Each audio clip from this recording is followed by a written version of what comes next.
Glória a Deus. Amém. Pai, nós te damos graça em nome de Jesus por essa palavra que o irmão vai trazer nessa manhã. E Amém. vamos compartilhar essa palavra, que essa palavra seja uma palavra que venha direto do trono do céu e de que essa palavra, Senhor, venha nos edificar no dia de hoje em nome de Jesus. Nós te Amém. agradecemos, te louvamos para a honra e glória do Senhor. Amém e amém. Amém. Glória a Deus. Deixa eu louvar. Deus seja louvado. Amém. Podemos começar então na leitura, irmãos. 1 capítulo 10, né? Versículos 1 ao 12.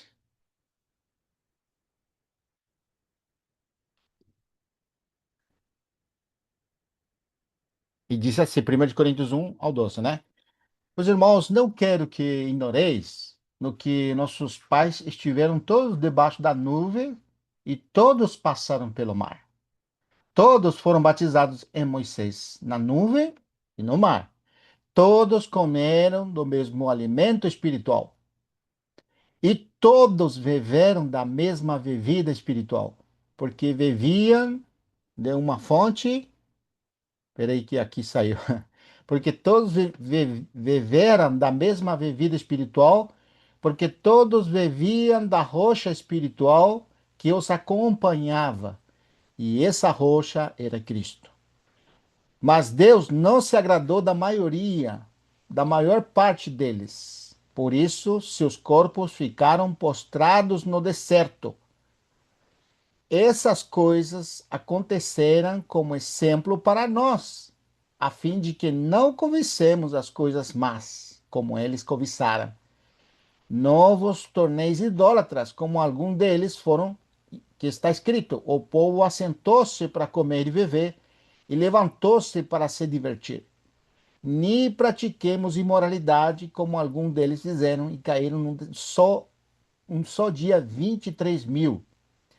E não tentemos a Cristo, como alguns deles tentaram e foram destruídos pelas serpentes. E não murmuremos, como alguns deles murmuraram e foram mortos pelo destruidor. Tudo isso lhe aconteceu como exemplos e foi escrito como para advertência para nós, sobre quem o fim dos tempos chegou.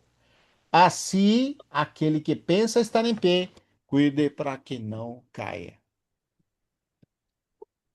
Ô, irmão Genaro Riquelme, Oi, dia. graça e paz, Paz. irmão, tudo bem? Amém. Amém. Graça e É bom paz, te ver. Paz, Genaro. graça e paz. Nós estamos lendo, Oi. irmão, Paz. estamos fazendo uma leitura aqui em 1 Coríntios, capítulo 10, versículo 1 ao 12.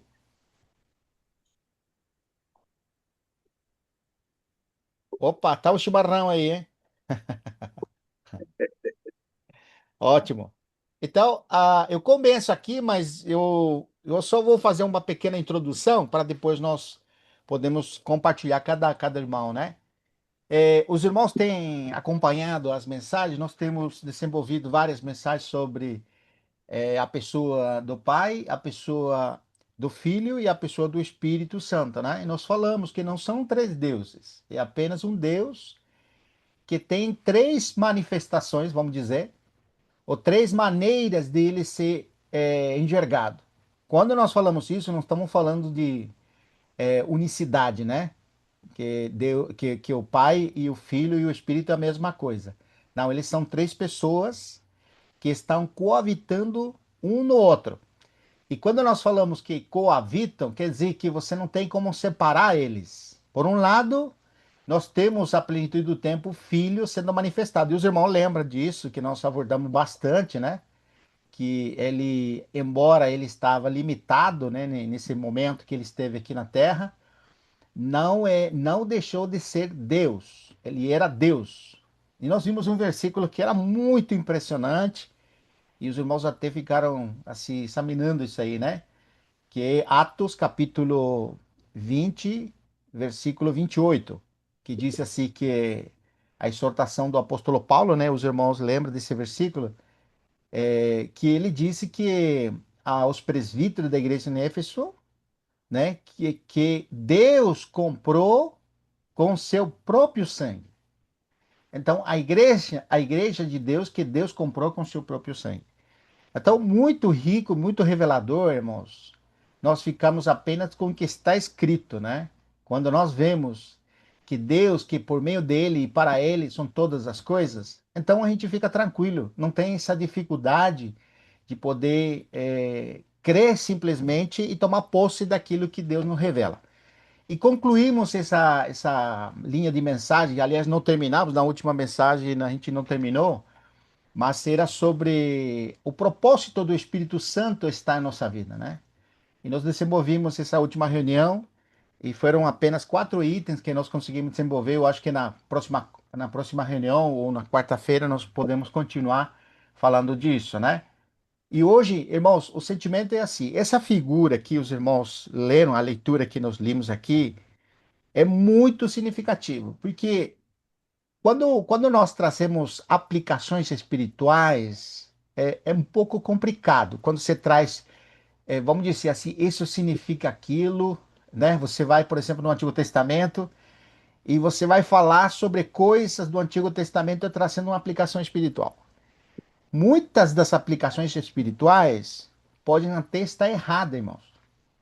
Mas quando você se baseia no que nas Escrituras falam, fazendo, como dizia, uma aplicação espiritual pelo próprio escritor, que aqui no caso é Paulo, então nós ficamos tranquilos. Por exemplo, dá um exemplo dos irmãos, né? Quando os irmãos leem lá em Êxodo, os irmãos lembram a leitura lá em Êxodo 20, que o povo de Israel, ali você teve a experiência que Moisés bateu na rocha e saiu água, né? Bom, o que significa rocha? Se não estivesse escrito, irmão, eu teria dificuldade de falar isso, mas como está escrito, eu posso falar agora. Que pedra que era essa? Cristo. Que pedra é essa aí, irmão? Com segurança você pode falar. A pedra era Cristo. Cristo. Cristo. É. Então, olha que interessante, irmão, porque ele vai trazer uma realidade espiritual das coisas espirituais em algo que foi, vamos dizer assim, concreto e real. Um povo que caminhou no deserto, que passou necessidade, fome e sede, né? E o Senhor vai usar essa experiência do povo de Israel para trazer aplicações espirituais. Então, eu queria trazer com isso para os irmãos, fazer uma reflexão antes de começar, que não é tudo que nós podemos aplicar espiritualmente, ou seja, você trazer um significado, né? Você vai falar sobre algum ponto do Antigo Testamento e você diz assim: isso significa alguma coisa. Se não estiver escrito, é melhor não trazer uma aplicação espiritual. Agora, quando você tem uma aplicação espiritual concreta e clara nessa escritura, você pode trazer essa aplicação. Como, por exemplo, agora o deserto, né? Nós estamos falando do povo de Israel e o versículo 1 mostra que eles tiveram, vamos dizer assim, privilégios espirituais.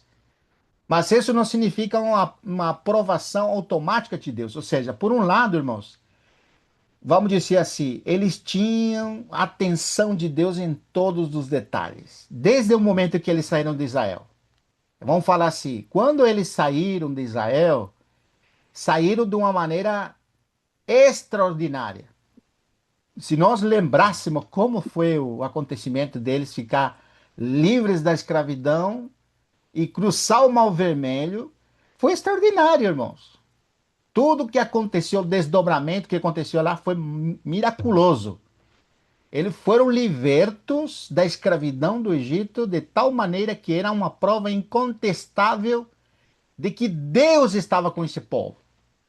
Nenhum dessas pessoas que cruzaram o Mar Vermelho tiveram dúvidas que Deus estava com ele. E podemos dizer assim que todos os que saíram do Egito era para aquela promessa de entrar na boa terra, não era? Todo mundo tinha essa intenção, ir para a boa terra. Quando você traz uma aplicação espiritual, irmãos, sair do Egito, da escravidão e ir para a boa terra, é como dizer assim: eu, eu sou desse mundo, mas eu vou entrar no reino de Deus um dia. Eu estou vivendo nesse mundo, mas eu vou entrar naquela terra prometida espiritual, que é o reino milenial. Podemos dizer ou não? Podemos. Porque a aplicação é muito clara ali, irmãos. A promessa da boa terra, a promessa deles entrarem naquele lugar era o que estava latente no coração deles depois do Mar Vermelho. Tanto é que os irmãos lembram que eles fizeram uma festa, né, irmão? Cantaram, dançaram, deram glórias a Deus, não fizeram assim? Quando eles, vamos dizer, depois daquele episódio que os soldados de Egito morreram lá, né? E eles ficaram livres de ser mortos. Que extraordinário. Mas Fizeram até um hino, né? A fizeram até Miriam o fez até hino. um hino, né? Isso! Você imagina aquelas danças, aqueles tambores, aquelas trombetas tocando, né? E eles cantando ao Senhor. Mas o que eles não sabiam é que existia um deserto para cruzar, né, irmãos? Ou seja, o que antecedia a entrada da Boa Terra era o deserto. Por isso que a figura, irmãos, é extraordinária. Podemos dizer aqui que Cristo é a realidade espiritual de todas as coisas. Cristo é o propósito de todas as coisas. Quando você aplica espiritualmente o deserto, o que que vem na tua cabeça, irmãos? E quando você aplica, vamos dizer assim, a boa terra, o que que vem na tua cabeça pelo Espírito? E isso aqui é muito importante, irmãos, porque não estamos falando só do povo de Israel, estamos falando do que nós vivemos. E para isso, irmãos, nós precisamos, sabe o quê? Se os irmãos me acompanham, vamos lá. É, Lucas capítulo 4, irmãos, por favor. Olha que interessante, irmãos. Nós temos a figura de alguém que foi levado ao deserto em Lucas 4, versículo 1, que é o próprio Senhor Jesus. Então você deixa latente o povo de Israel caminho à boa terra, né? Agora, olha aqui, irmãos. Jesus, Lucas 4, versículo 1, irmão, até o 7. E Jesus, sendo cheio do Espírito Santo, aqui você precisa lembrar. Como que Jesus foi cheio do Espírito Santo? Foi quando ele foi nas águas do batismo, né? batizado. E ali, batizado, ele foi cheio do Espírito Santo. Voltou do Jordão e foi conduzido, essa expressão, foi conduzido pelo Espírito ao deserto. A pergunta que eu faço para os irmãos: o povo de Israel foi conduzido ao deserto também ou não? Também. Também, irmãos. Também. Olha que impressionante. E a pergunta que nós temos que fazer para nós: é nossa vida com Deus, nós estamos sendo conduzidos ao deserto? E Oseias, né, que nós estamos lendo esse versículo, disse justamente: os atrairei a mim mesmo e os levarei ao deserto e falarei ao coração. Oh, Senhor, que coisa tremenda, né? Olha o versículo 2 aqui, irmãos. Sendo tentado pelo diabo durante 40 dias, naqueles dias ele não comeu nada e, terminados eles, teve fome. Aqui, irmãos, nós precisamos falar que a primeira fase, a primeira etapa da tentação é a questão da necessidade física, que é o que o Israel passou. Israel não passou fome lá, irmãos, quando eles estavam lá no deserto? Passou. Então, Passou. então, em figura, o próprio Senhor também passou por fome, ou não? Aqui nós vemos Sim. 40 dias, né? É claro, a gente tem a figura de 40 e é muito significativo o número 40 na Bíblia, né? Era 40 dias aqui do Senhor Jesus, mas o povo de Israel foi 40 anos lá, né? Agora, o que nós precisamos entender, irmãos, é que quando você passa pelo deserto, o deserto tem essa característica, levar para, vamos dizer, a pressão do homem, né? Aonde que ele atinge, onde que mais doe para o homem? Não é na necessidade física? Onde que ele chega ao É, talão de Aquiles de uma pessoa? a fome, porque o homem não quer morrer, ele quer viver, ele tem que comer. Isso.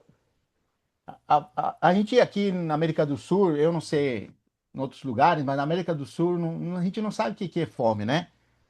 Vamos dizer assim, irmãos, a nossa fome é de 2 horas, 3 horas sem comer, aí tem fome, né? A Lília tá falando que fica até nervoso, né? Quando tem fome, né? Agora imagina um quase 40 dias sem comer. Aqui a Bíblia fala que depois dos 40 ele teve fome. Mas vamos dizer, aquela pessoa que está acostumada a comer, né? Chega de manhã, toma um café da manhã, meio-dia almoça, né? Chega à noite, faz uma janta, uma merenda e depois uma janta, né? Você tem tudo o horário certinho. Mas se uma circunstância você fica sem comer por uma determinada situação e fica um dia sem comer, como que você fica, irmão? Não é assim também? A gente fica meio nervoso? Estressado, estressado, né? Mas o ponto aqui, irmãos, eu queria fazer o paralelo. Vai lá primeiro em 1 de Coríntios. Não pega aqui, tá? 1 de Coríntios, de novo, capítulo 10, versículo 1.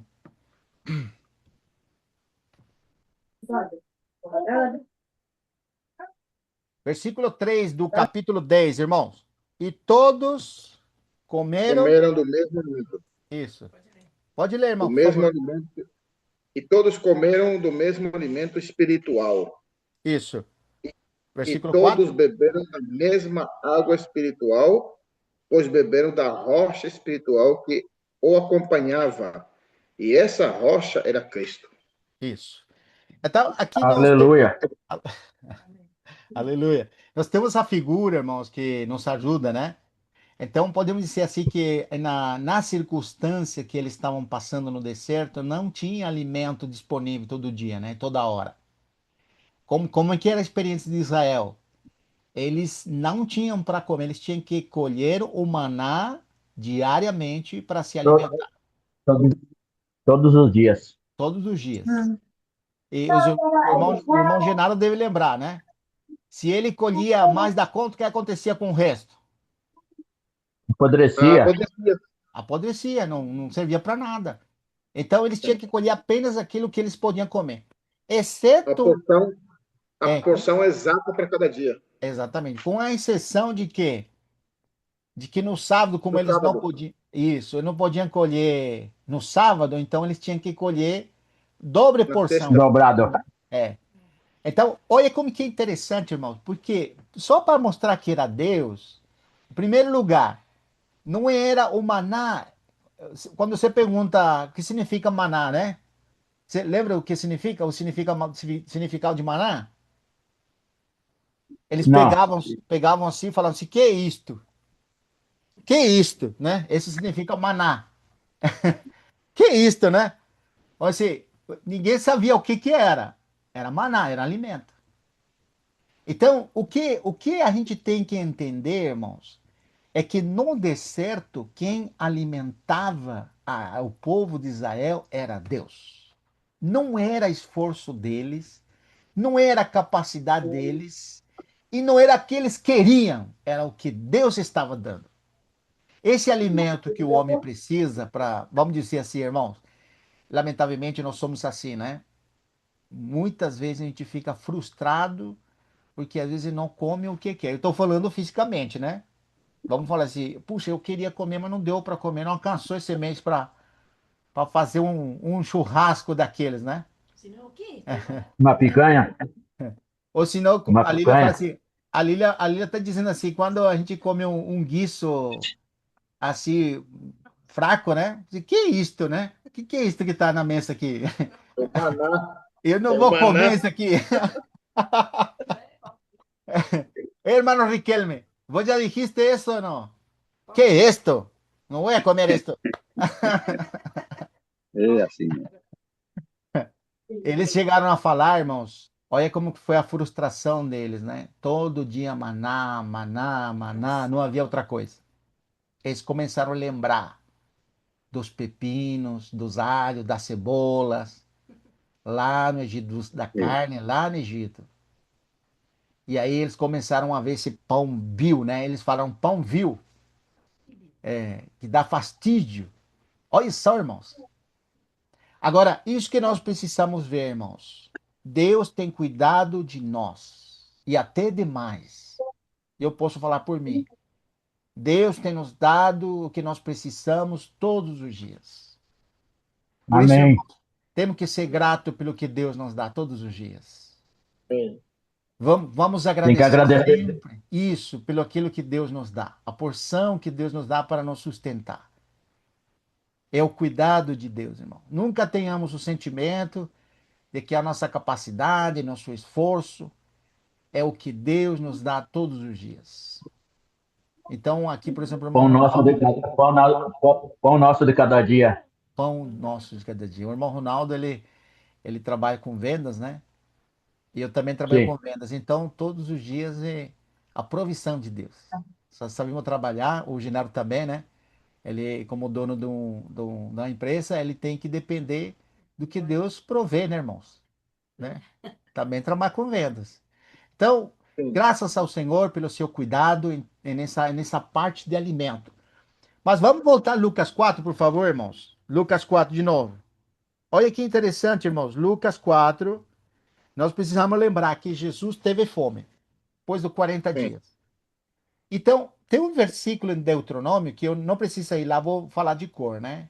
Lembrar-te-ás, capítulo 8, Deuteronômio, versículo 2. Lembrar-te-ás por todo o caminho que Deus te fez passar no deserto, para saber se ias guardar a minha palavra e para dar-te a entender que não só de pão viverá o homem, mas de toda palavra que sai da Que boca de sai da Deus boca de Deus. que viverá o homem. Então, olha, irmãos, se tem alguém que aprendeu, vamos dizer assim, pelos sofrimentos, porque, irmãos, 40 dias sem comer e quando teve fome, essa fome não é como a nossa fome. Eu chego do trabalho e quero devorar tudo que está na mesa. Não é a mesma fome. É uma fome que se você não come, você morre. Depois dos 40 dias, está comprovado isso aí. Se a pessoa não ingere algum alimento, ela vai morrer. Então, era a fome mesmo que Jesus tinha. Hoje eu acho que nós morremos mais cedo, antes dos 40, porque antes dos 40 dias. Por quê? Porque Isso, a nossa alimentação está tudo deteriorado, está isso. tudo adulterado, né? No antigo Muito não bem. era assim, era tudo puro Isso. e dá para suportar. É verdade, irmão. Agora, o Senhor Jesus, quando estava diante dessa provação, olha o versículo 5, por favor. Não, nós lemos o versículo 3, Três, versículo 4 agora, né? sim. Mas Jesus lhe respondeu: Está Não, versículo escrito, 3, irmão, não sou de... desculpa. Versículo 3. Disse-lhe então o diabo: Se és o filho de Deus, manda que esta pedra se transforme em pão. Mas Jesus lhe respondeu: Está escrito, não só de pão viverá o homem. Isso. Você vê que a tentação vem para que a pessoa olhe para si mesmo. Por um lado, Jesus era filho de Deus, mas por outro, ele também poderia mandar as pedras se converterem em pão. Ou não? Poderia ele dizer assim? Sim, Pedra, seja pão Sim, agora? Poderia. sim. não problema não. Então, qual é o objetivo do deserto, irmãos? Não é você colocar na ação tua capacidade para solucionar os problemas. Mas, Vitor, naquele Deuteronômio capítulo 8 fala assim, que eles passaram pelo deserto para ver o que estava no coração Isso, deles. E no coração de Jesus não estava nenhuma outra coisa, nem Jesus estava no coração dele. isso. Muito bem. Mas você vê como que é, Bem irmãos. explicado. É, Bem explicado. isso.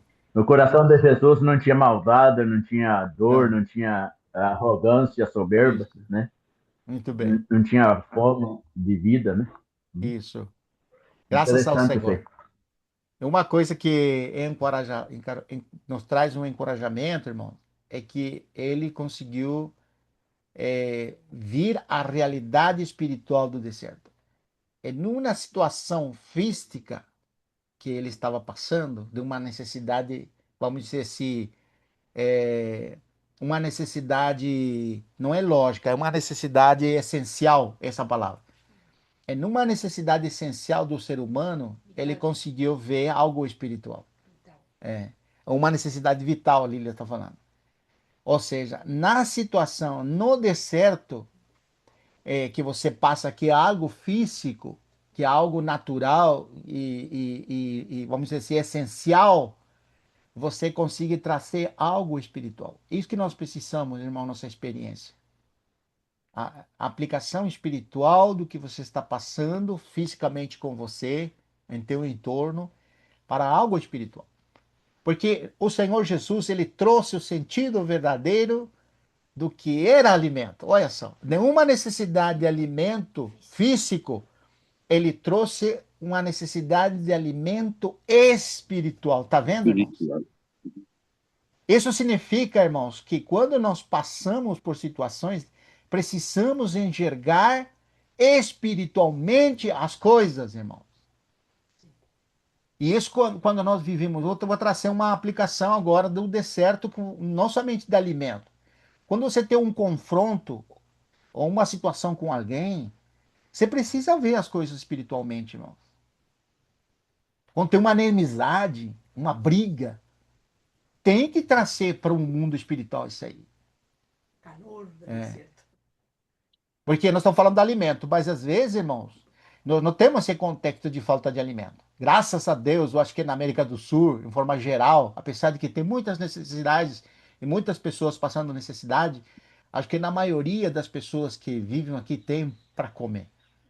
Nós estamos vivendo isso. Então, o que, que seria, então, você ter uma situação vital na tua vida física que você precisa aplicar espiritualmente? Qualquer coisa que você passa, irmãos, não veja naturalmente isso. Veja espiritualmente. E aí, irmãos, quero ir com os irmãos, antes de prosseguir aqui, Efésios 6. Vai lá, irmãos, por favor. Versículo 10.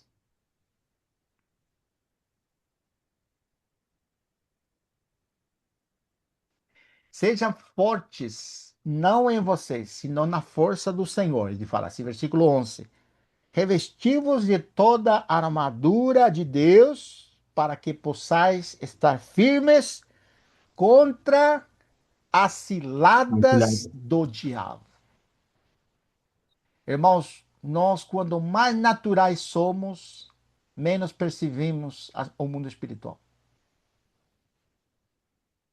Quando nós entendemos as coisas naturalmente, nos tornamos pessoas que não sabem com que estão lidando, vamos dizer assim. O contexto espiritual disso. Não vamos entrar nessa esfera que é o diabo, tá, irmãos? Simplesmente estou trazendo um exemplo aqui, ó. Porque nós lutamos contra a carne, versículo 12, mas contra principados, contra potestades, contra principados das trevas deste mundo, contra as hostes espirituais de maldade nos lugares celestiais. E eu estou trazendo isso aqui não para você se desviar para aquele mundo espiritual do diabo, né? Senão para você entender que a nossa força para lidar com as coisas vem de Deus. Esse é o lado que você tem que enxergar.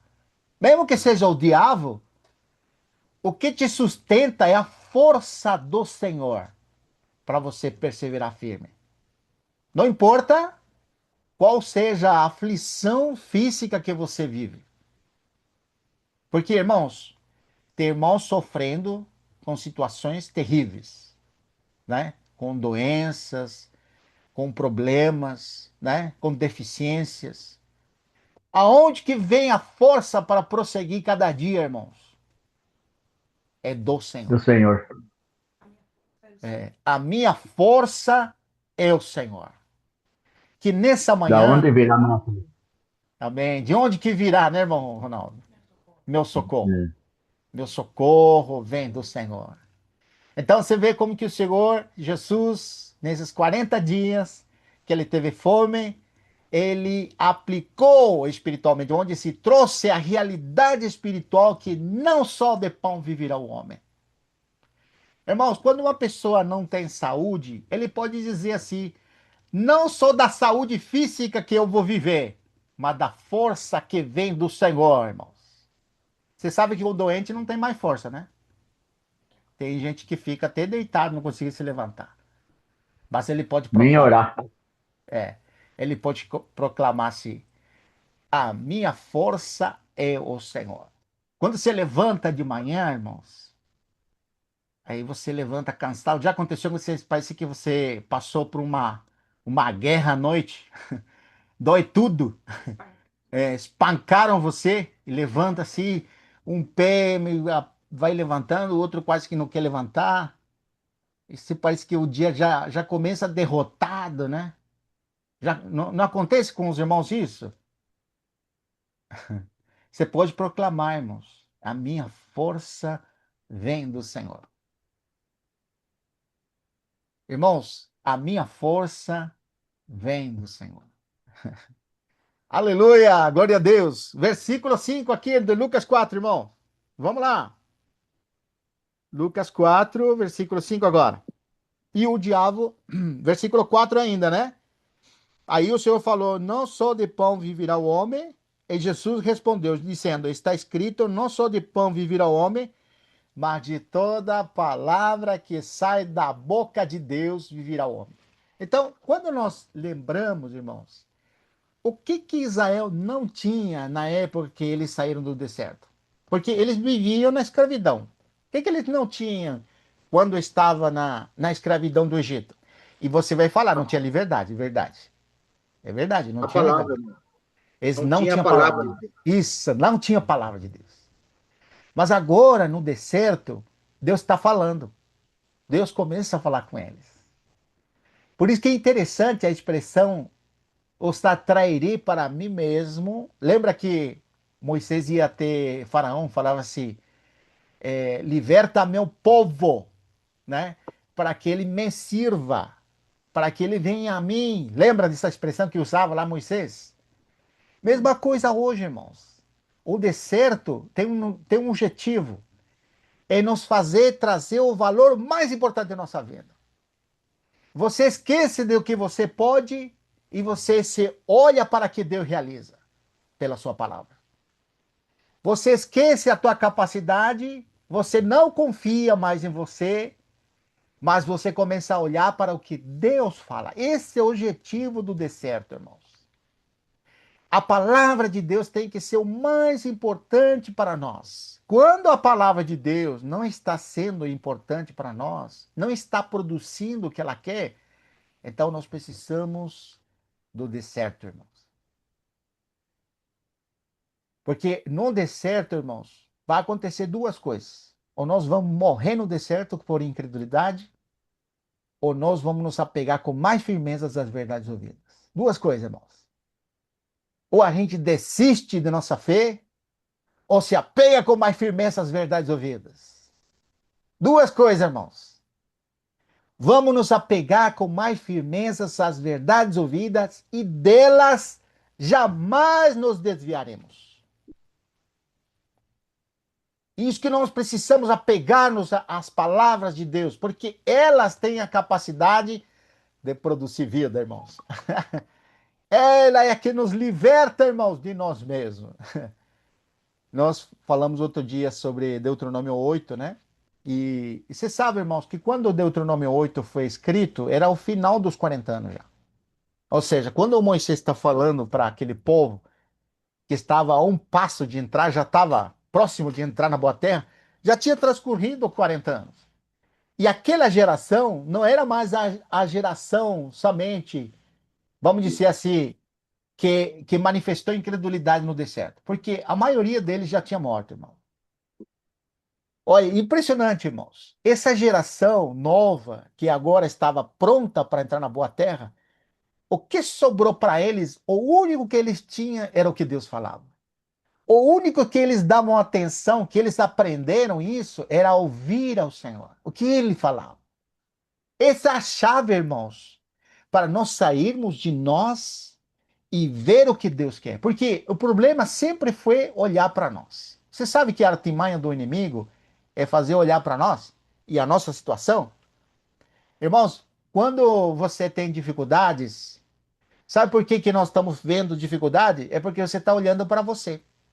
Estamos olhando para nós. Mas quando nós deixamos de olhar para nós, é pela palavra que está brilhando no seu coração, nos faz olhar para Deus e a grandeza deles. Já os irmãos ouviram aquela frase? Não fala para Deus que você tem um grande problema. Fala para o problema que você tem um grande Deus, não é? Isso. O que desvia o foco ali, irmãos? Desvia o foco para o que Deus é e a sua palavra. Deixamos de olhar para as dificuldades e olhamos para a grandeza de Deus. É maravilhoso, irmãos. Vou tirar a leitura aqui, Lucas 5, Lucas 4 ainda, né? Agora o versículo 5, irmãos. E o diabo levou ao alto monte e mostrou-lhe em um instante todos os reinos do mundo. E disse-lhe o diabo: dar-te-ei todo este poder e sua glória, porque me foi entregue a mim e dou a quem eu quero. Agora, quando você vai na referência de Mateus 4, vai lá, por favor. Mateus 4 agora. Vamos lá, irmãos, por favor. Olha que interessante aqui. Agora é Mateus 4, versículo 5. Levou o diabo a cidade santa e colocou sobre o pináculo do templo. Olha aqui essa expressão, irmãos. E lhe disse: se és filho de Deus, atira-te abaixo, porque está escrito: aos seus anjos ordenará a teu respeito que te guardem, e ele te sustentará nas suas mãos para que não tropeces em nenhuma pedra. O diabo conhece essa escritura, viu? Mas só para favorecer a si mesmo, viu? Olha a resposta do Senhor, versículo 7, irmãos. Respondeu-lhe Jesus: também está escrito: não tentarás ao Senhor teu Deus. Sabe, irmãos, o que fez o povo de Israel quando eles começaram a ter sede, fome? Começaram a tentar o Senhor. Leia lá, 1 Coríntios capítulo 10, versículo 9. Olha o que diz lá, irmãos. 1 Coríntios capítulo 10, versículo 9. Ni tentemos, ni tentemos a Cristo como alguns deles também tentaram e foram destruídos pelas serpentes. Agora nos remonta para aquela experiência da serpente. Se os irmãos quiserem ler lá, por favor, só o versículo lá. Aqui nós limos em 1 Coríntios capítulo 10, versículo 9. Agora nós vamos Números 21, 5. Olha o que diz, irmão. Qual que é o problema da tentação? Quando você quer tentar, não é tentação de ser tentado, é tentar a Deus. É como dizer, provocar a Deus. Os nossos filhos fazem isso, irmãos. Ou Sabe a como que, prova. sabe como que nossos filhos faz? Eu falo assim: mãe, pai, troca meu celular, minha companheirinha, todos eles têm celular novo e eu tenho esse celular velho, já não funciona mais. É. Pai, eu estou sofrendo, pai. Esse é ele tentar, né? Você está querendo tentar, ou seja, através da tua declaração, provocar alguém fazer algo a teu favor. Olha o versículo 21, 5. E o povo falou contra Deus e contra Moisés. Por que não fizeste subir do Egito para que morramos nesse deserto, onde não há pão nem água, e a nossa alma tem fastio desse pão vil? Olha, irmãos, se tem uma coisa que E nessa provoca. versão fala assim, nessa Pode falar, versão irmão. fala, e detestamos desse maná horrível. É direito. Ou seja, tentar a Deus é você não aceitar o que Deus está te dando. Se E queixar. se queixar, murmurar. E por causa deles, Deus mandou o quê? Serpentes abraçadoras. E os irmãos lembram que quando vem a serpente, as pessoas começavam a ser mordidas por elas, o que acontecia com elas? Morriam, começavam a cair um monte ali, morria um monte. Ao ponto de que eles começaram a clamar para Moisés, né? Puxa, Senhor, clama a Deus para que ele tire a serpente. Mas Deus não fez isso, não tirou a serpente. Deus mandou a Moisés levantar uma serpente de bronze na parte mais alta, e para que toda pessoa que olhasse para aquela serpente não ia morrer. Mesmo sendo picado por uma serpente e o veneno estivesse circulando no seu organismo, se ele olhasse para aquela serpente no deserto, eles não morreriam. O que ele estava fazendo com isso, irmãos? O Senhor. Porque ele podia levantar, em lugar de uma serpente, podia levantar qualquer coisa lá, na rocha, né? É, faz um chacinho, né, e tal, né? A Lília tá falando, se fizer um chacinho ali, talvez aí o serpente, você não ia ser morto pelo deserto, pelo veneno, né? Mas Deus é tão preciso com as coisas, irmãos, que o significado espiritual, primeiramente daquela serpente, né? Quem que foi, o que representa aquela serpente levantada no deserto? Cristo. Cristo. Um homem em Assim forma como de Moisés, assim como um homem em forma de pecado foi levantado, assim como a serpente que tem veneno, Jesus foi levantado pelo madeiro também, mas não tinha veneno, não tinha isso, pecado. isso, semelhança de pecado, né? Isso, Ele participou de sangue e carne, mas sem pecado. É isso que nós isso. precisamos ver, essa figura que é maravilhosa, né? Assim como Moisés levantou a serpente no deserto, o filho do homem será levantado, né? Isso. Para Aleluia. que todo aquele que creia nele não pereça, irmão, riquelme, Amém. Da mas tenha picada da vida serpente. eterna. Amém. Aleluia, irmãos. Amém. Como nós precisamos continuar olhando firmemente para ele, irmão. Ele é o autor e consumador de nossa fé. Mas quem troca da alegria que lhe estava proposta, suportou a vergonha da cruz. Suportou, irmãos. Né? Ele era o próprio Deus, ele é o próprio Senhor, o próprio Rei dos Reis. E ele aceitou a vergonha da cruz por causa de nós. Né? Por isso que ele é impressionante, irmãos. Ele tomou forma humana, mas sem pecado, assim como aquela serpente, né, que foi levantada, era uma semelhança apenas. E todo aquele que olhasse para a serpente, o que ia acontecer? Ela ainda não ia morrer. Sobrevivia. Sobrevivia. Sobrevivia. Então, voltando à leitura aqui, por favor, me acompanhe. Versículo 10 aqui do 1 Coríntios 10.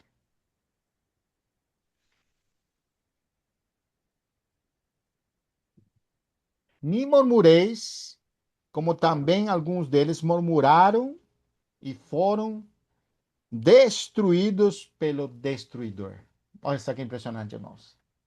Você vê, irmãos, uma coisa traz da outra, né?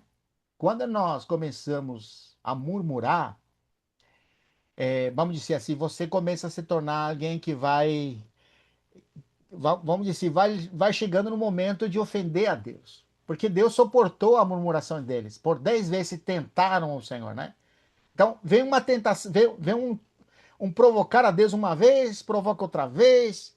É assim, nada está bem para você. Já ouviu pessoas que falam assim, nada está bem para ela? Murmura por tudo. Chega um momento que cansa, não cansa? A pessoa nunca está contente. Irmãos, diante de Deus, quando nós nos queixamos das circunstâncias que nós estamos passando, não reconhecemos a Deus no nosso caminho, chega um momento, irmãos, que o destruidor vai operar na tua vida. O que é o destruidor aqui? O destruidor, irmãos, é a morte, quando você vai morrer mesmo. O que aconteceu com esses murmuradores no deserto? Seus cadáveres ficaram estendidos no deserto lá, irmãos. Aí que forte, né? Espalhados. Hein? Espalhados, caíram mortos. 23 Caíram mil mortos lá no num deserto. dia só. 23 mil num dia só. 23 mil no só dia.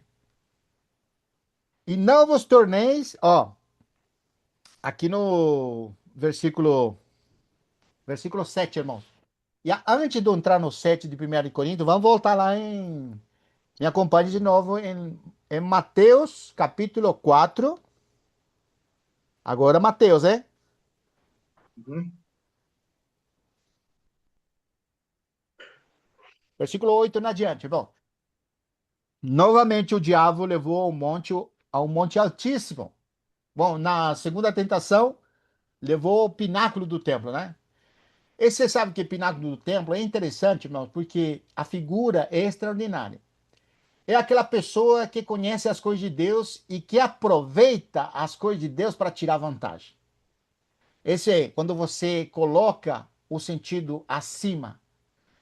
O pináculo do templo, a parte mais alta do templo, não é o lugar do crente. Não é para você ser exaltado nas coisas de Deus. Não é para você tirar vantagem das coisas de Deus.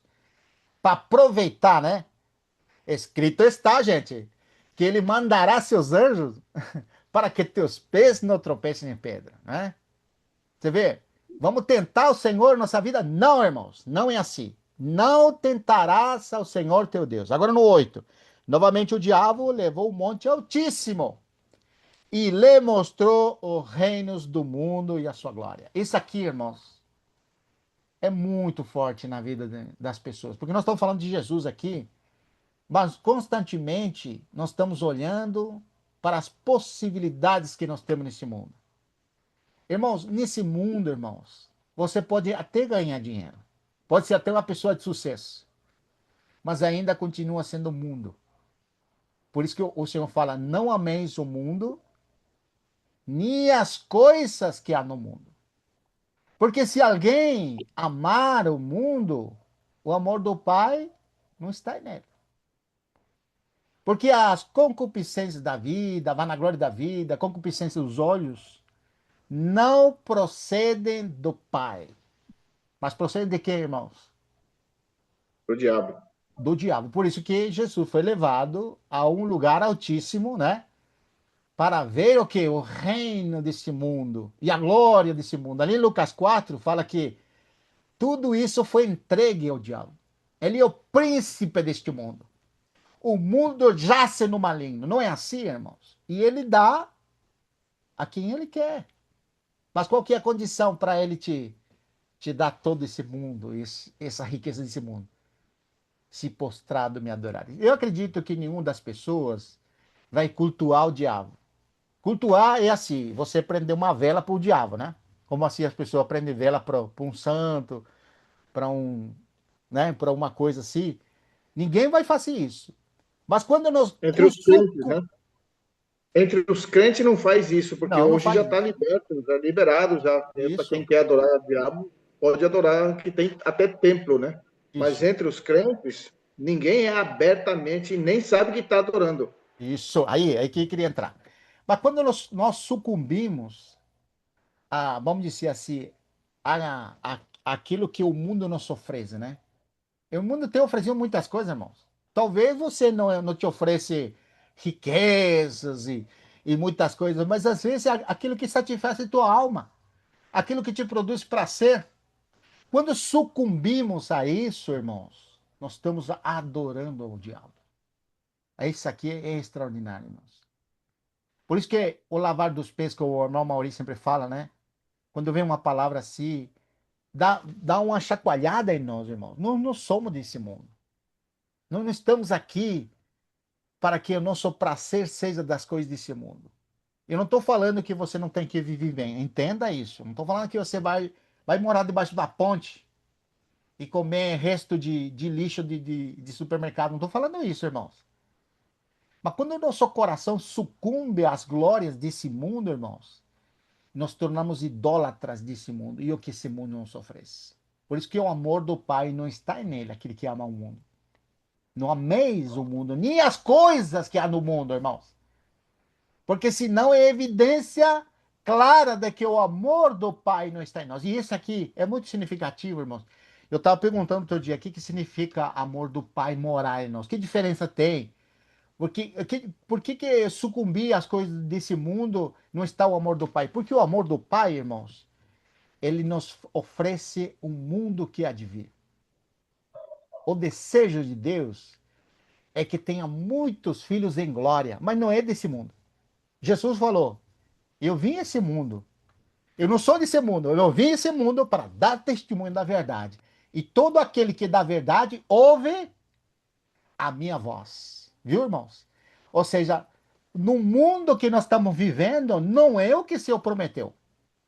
Os que são, capítulo Lucas 20, versículo 24, os que são ávidos para entrar nesse mundo que há de vir, não se casam nem se dão em casamento, porque são como os anjos. Ou seja, aqueles que são ávidos, aquelas pessoas que são privilegiadas de entrar nesse mundo que há de vir, hoje nós estamos vivendo como aqueles que não são desse mundo, irmãos. Você vê que forte que é isso aqui?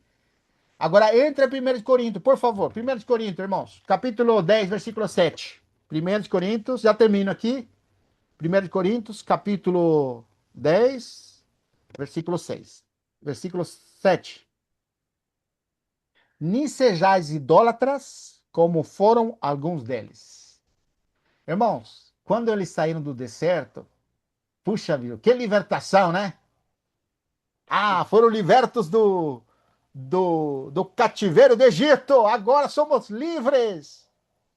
Irmãos, a liberdade que Cristo nos deu não é para viver por nós, irmão, para ser dono de nossa própria nariz. Não é esse o objetivo. Porque ou nós adoramos a Senhor ou adoramos o diabo. Vamos dizer assim, figuradamente, né? Ninguém está adorando o diabo, mas as coisas que o diabo oferece, quando nós tornamos adoradores dele, acontece o que aconteceu com essa experiência aqui. Ó, lê de novo. Nem sejais adoradores, como foram alguns deles, conforme está escrito: o povo assentava-se para comer e para beber, levantou-se para se divertir. E aqui, irmãos, isso nos lembra que era quando eles saíram do Mar Vermelho e foram até o monte para pegar as tábuas da lei. O que que fez Moisés? Subiu ao monte, não subiu? Ia lá no monte e ele ficou 40 dias. Sabe o que o povo falou? Ah, não.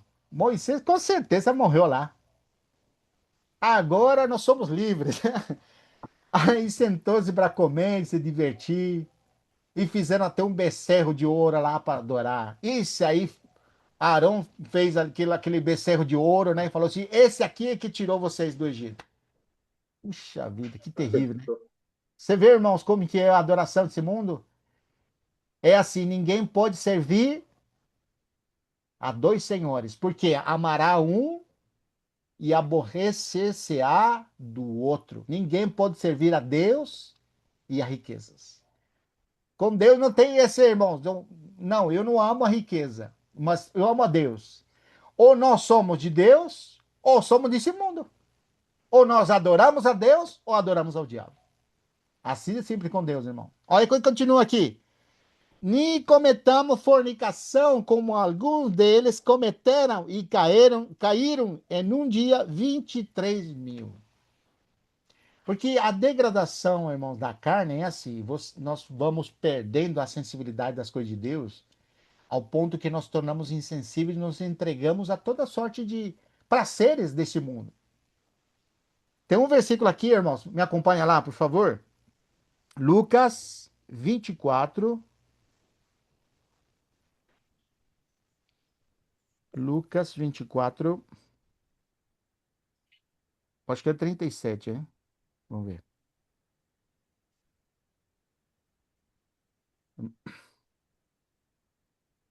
É Lucas 20, é? Não, não é também não. Eu não lembro onde que está o versículo, mas ele fala assim: acautelai-vos para não suceder que o vosso coração se incline ou se corrompa pelas cobiças desse mundo. Alguma coisa assim fala, né? Lucas 20, acho que é. Fique sobrecarregado, essa palavra. É, eu acho que é Lucas 21, vamos ver. Hum, não, não é não. Acautelai-vos. Quem lembra? Quem lembra desse versículo, irmãos? Acautelai-vos.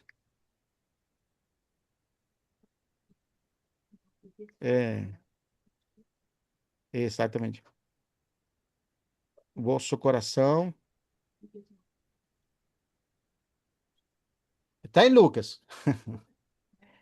Lucas 21, irmãos. Estava perto ali. 34. Lucas 21, 34. Acautelai-vos, pois, irmãos. Acautelai-vos por vós mesmos, para que nunca vos suceda que vosso coração fique sobrecarregado com o quê? Com as concupiscências da orgia, da embriaguez e das, olha, preocupações desse mundo. Tá vendo, irmãos? para que aquele dia não venha sobre vós repentinamente. Repentinamente. Então, irmãos, que o Senhor possa nos encorajar. Isso que até aqui eu queria compartilhar com os irmãos. Eu acho que tem muito mais para nós falarmos, tem muito conteúdo aqui, mas eu quero terminar com esse versículo aqui, que é versículo 12 de 1 de Coríntios. 1 de Coríntios 10, 12. Olha o que diz, irmão. 1 de Coríntios 10, 12. Aquele, pois, que pensa estar em pé, cuide para que não caia. Então, irmãos, nossa caminhada, não estamos exentos de cair, né? Vamos dizer assim, de errar, de nos desviarmos. Mas a exortação, irmãos, é que diante do que nós vimos do povo de Israel, e também agora nós vimos do próprio Senhor Jesus, ele que não sucumbiu às tentações, porque ele estava cheio do Espírito. Hoje, irmãos, nós temos o Espírito de Deus morando em nós. Nós estamos sendo guiados a toda a verdade.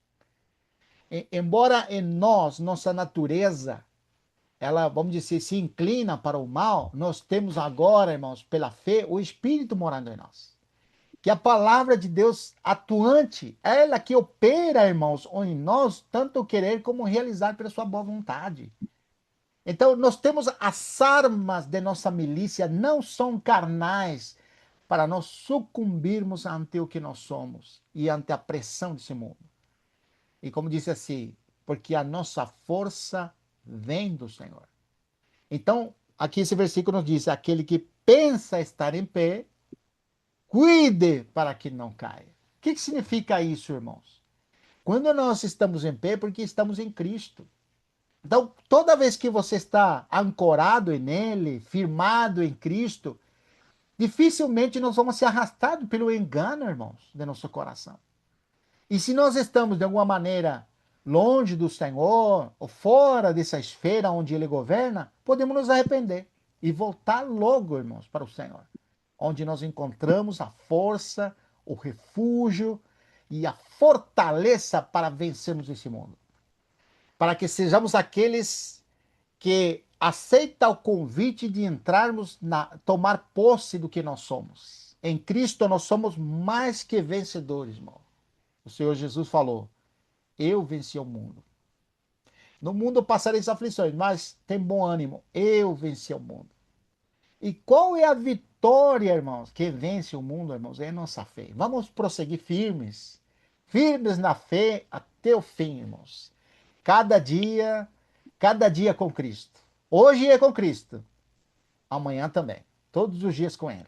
Tá bom, amados irmãos? Deus seja louvado.